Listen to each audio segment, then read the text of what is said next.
नमाज छोड़ने वाला जवान और अचानक मौत। नमाज छोड़ने वाला जवान और अचानक मौत। उमर एक हंसता बसता नौजवान था।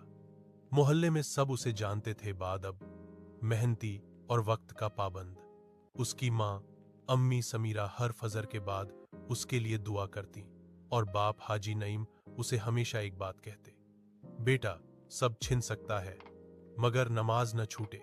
वक्त बदला, उमर को अच्छी नौकरी मिली, जिम्मेदारियां बढ़ीं, दोस्त बदले और मसरूफियत के नाम पर नमाजें पीछे होने लगीं। पहले फज्र, फिर ईशा और फिर कभी कभी जुहर भी।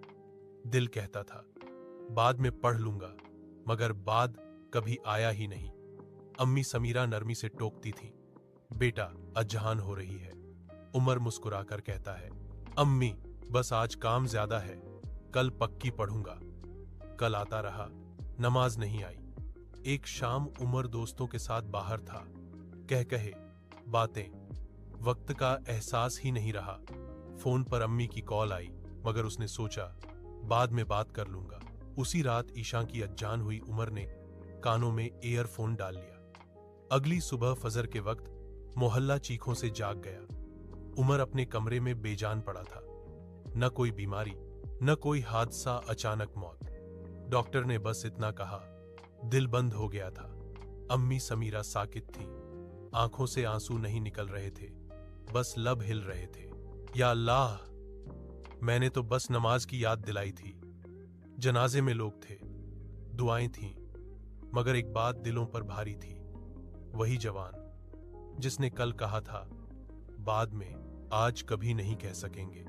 कब्र के किनारे हाजी नईम की आवाज कांप रही थी, बेटा अगर एक सजदा भी साथ होता तो दिल को तसल्ली होती।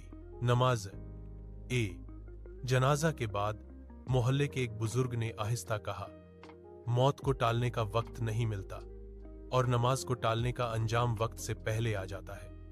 कुछ दिनों बाद उमर के कमरे में जाए, नमाज वैसे ही पड़ी थी, साफ, नई, इस्तेमाल के बगैर। यह मंजर अम्मी समीरा के लिए सबसे बड़ा अजाब था। सबक जो नमाज को बाद में पर छोड़ता है, उसे जिंदगी कभी कभी अभी खत्म कर देती है। संदेश, अगर कहानी ने झकझोर दिया हो तो लाइक करें, शेयर करें, फॉलो जरूर करें।